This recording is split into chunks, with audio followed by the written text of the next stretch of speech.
We're going to Lebo. I just had confirmation now. Interesting conversation taking place about the sports development in rural areas. Lebo, I leave it with you.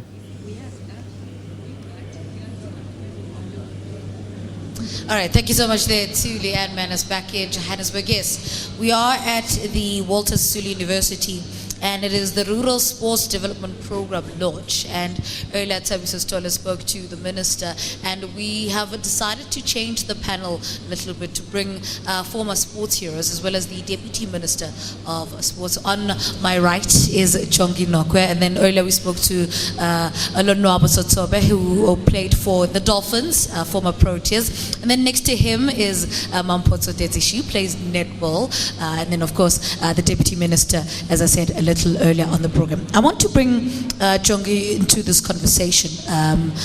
What, in your opinion, do programs like these benefit sports, the development of sports in this country? I think like Prime Minister, especially up like rural areas, so that like our backwards like bus of money like landuka opportunity yobona not landba like flega uze like ubone flega uhambe uye eKapa or Joburg. I think izonceda kakhulu good for bona. Mampo, I want to bring you into this conversation as well. How do you think your life would have turned out differently had you had a program such as these? I think my life would have been definitely much better because some of us have the opportunities or but other kids don't have that, you know, so later in their years they'll get identified later. Some make it, but there's just such a big gap for them to try to be on an elite level if they're identified later. And most athletes from rural areas are identified very late. And I think this is going to be great because it's going to bridge that gap between how soon you can get identified as an elite athlete and maybe going to a sports program that can really just harness your sporting talents. And Rob, for you as a player of color and having to break into, you know, the system, what do you think programs like these would have done in fast pacing your, you know, the pace in which you moved into the Proteas? Well, I always believe that we need to school our kids when they're still young. You know, because I think when you're in that kind of a setup where it's, I'm not being rational or anything, but it's a white-dominated sports, you need to be mentally strong. You know, so I think what the government is doing now to these kids is like they're going to teach them how to be mentally strong, how to be physically fit, and what to do when they faced with a situation. So I think it's a very good initiative. Yeah. Minister, I need to bring you into this conversation, and transformation is something that you feel very strongly about. Recently you came out in the media as well talking about transformation and how the major sporting codes in this country need to be transformed.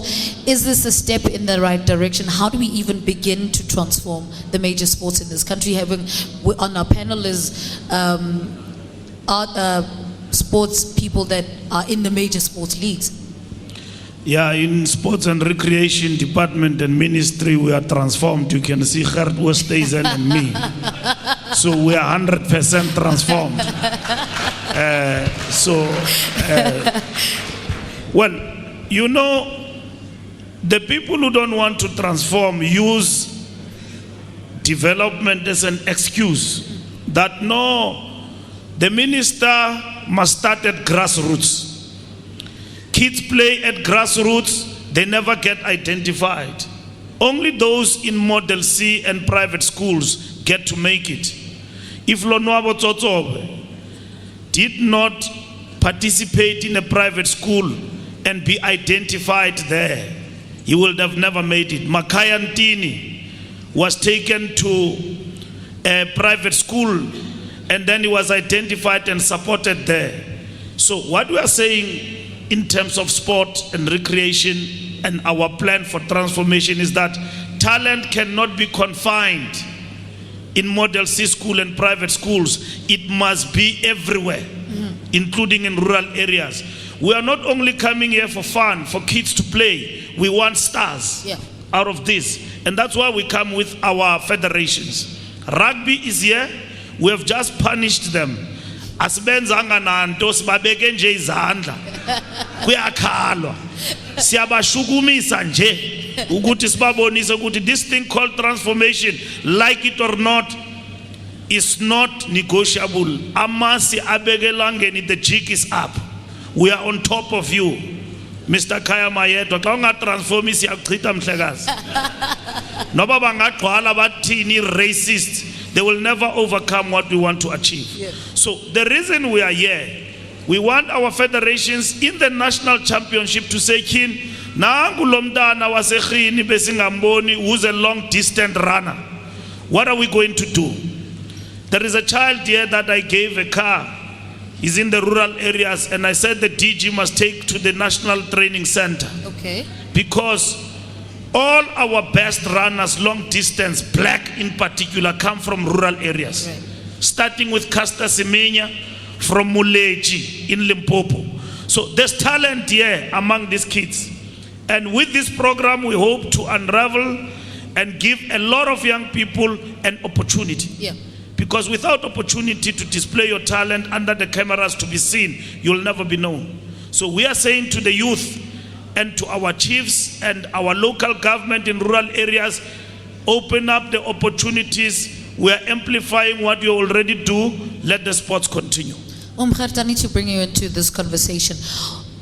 Deadlines. We need deadlines in place. Well, how long are we talking about? How soon can we start seeing the fruits of this program? It's all well that we're saying we're launching this program, but how soon can the people of Umtata start seeing the results of this program? Well, I think it was announced already. In the next 10 months, we will see a hive activity taking place in all corners, culminating in the national championships right here at the Walter Sisulu University next year in March. When university will not be in session, we will have 5 days where all the facilities will be available for us to identify the best talent that we have unearthed in this 10-month program in all corners of this province and the rural provinces in this country. Yeah. How important was it to get the buy-in from the traditional leaders? We cannot do it alone. Government has always been saying, working together, we do more.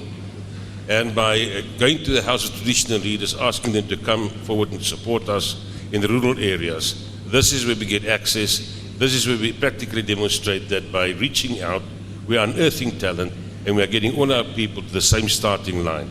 You know, when I walk around this morning here, I saw wonderful children, all of them written here on the head, help me, give me opportunity.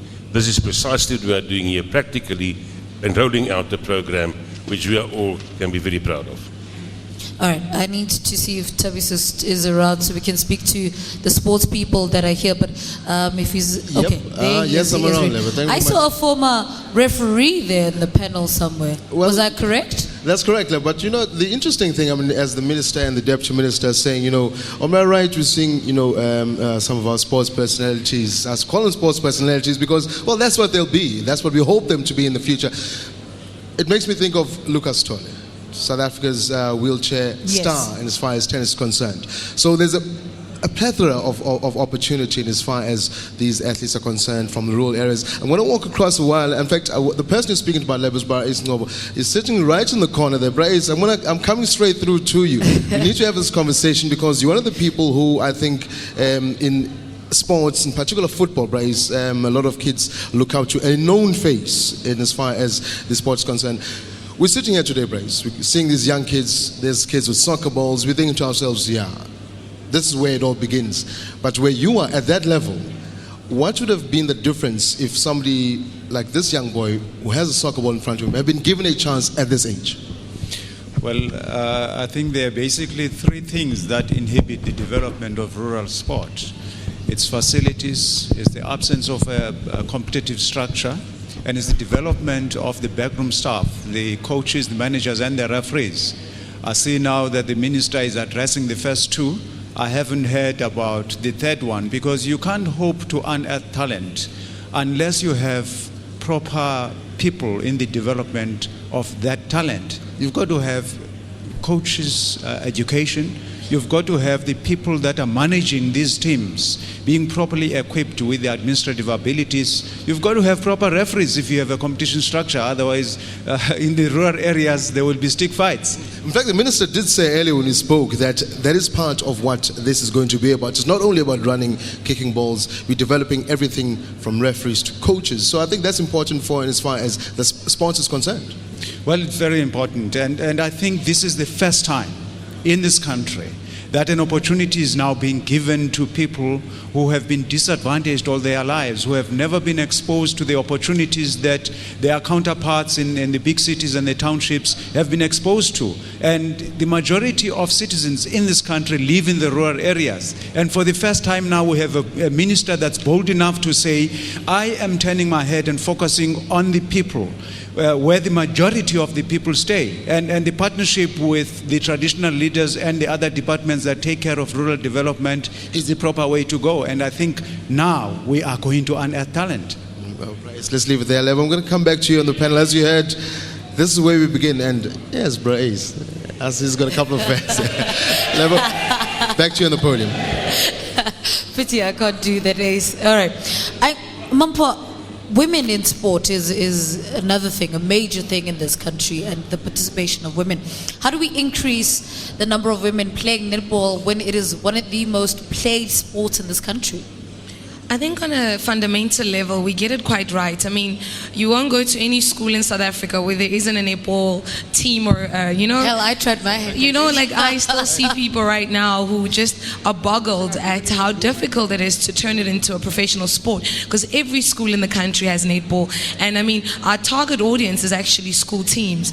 But I think as you get older, after school, leaving, a lot of women have to choose between career and whether they're going to be professionalized athletes or not, and that's a really tough trade-off. And women tend to go for, of course, education, because you grow up with mom saying, please get educated, please get a good education, etc., and then get a good job. So until we are in a situation where we can be incentivized for the trade-off, meaning if I do choose sport, I should still be able to sustain myself and my family as well, and be able to take my kids through school. The trade-off is going to be that women retire early. I mean, I'm only 31 and I've retired, not by choice, because that's the life choices that start happening. My body still wants to go, but I can't live on a salary that is unsustainable. I have to start thinking bigger than just, being an athlete. And that's the trade-off as women we make. But on a grassroots level, the schools are doing quite well, I must say. I'm loving this, because we're going to bring back the competitiveness, schools competing against each other, and that was the hype of being at school. Yeah. So I'm really happy about this program. Minister, I'm going to bring you into this conversation so you can wrap it up for our people. The message, what are you trying to say to the people at home that are watching? We've spoken about rural development, we've spoken about the money. How do we get South Africans to buy into this concept? It's their concept. Yes, I've met chiefs, I've met kings, I've met our people, and I've been to the rural areas. I've seen kids play, I've seen the zest, in their faces, in their life, and all of that when it comes to sport. We were sitting there theorizing and not doing anything. Last year, I came here in Mthatha, and I announced in my budget last year that we're going to roll out a rural sport program, and we are here today. And I know other people will say, no, government is coming to us because they want us now to vote and all of that. Unfortunately, government functions, and it's not going to be suspended because there is elections. And it's going to continue to function even beyond an election. I need to address that because it's the big elephant in the room. Razzmatazz never started to surface at an election period. There was razzmatazz at the beginning, there will be razzmatazz at the end, and forever and ever. And for rural communities, I'm saying this is your opportunity. Make it happen. I'm going to give you rural communities and teams. I'm going to give you sport equipment, right, free of charge. And secondly, you're going to play for prizes. But thirdly, we're going to have talent amongst you. So I'm looking forward for me and the deputy minister to cross paths like like we're on stage, Casey and Jojo, go in this direction and this direction. Didibana namakhosi on the ground, pushing this program, making it happen. And our biggest problem is to launch programs and they die. But I can tell you, even if Mbalula can leave sports department, Unkosi Ungangomhlaba asked me this question. This program will never die, will continue forever and ever. Because this is what our government has conceptualized and endorsed, and we're going to pursue it. Right. So rural sport is here. Siyaqhuba khulumende asimanga. So masqhubeni siye phambili. All right, Minister, thank you so much. We have to wrap you there. Now, Tabisa, I'm going to ask you to wrap on that side. But on the stage, let me just give you a recap of who was with me. Lonwabo Totobe, Mampha's also with us as well. The Minister of Sports, Fikile Mbalula. If you can see there in your shot, there you go. And then his deputy to his right, Wabkhart, and then Jogi Nokwe. He played for the Springboks. All right, Tabisa, take it away. Thank you very much, Lebo. Well, unfortunately for our viewers at home, we have to wrap it. This has been a live production from Umtata Wusu, as I said. It's been called, I learned that when I got yesterday. It's been interesting debate overall, and interesting revelations from the Sports Ministry. Rural Sports Development Program, that's what it's about. We're going to now hand you back to studio. Leanne, back to you. Hopefully we'll stick around on Channel 404. We get the latest from down here. Up to you.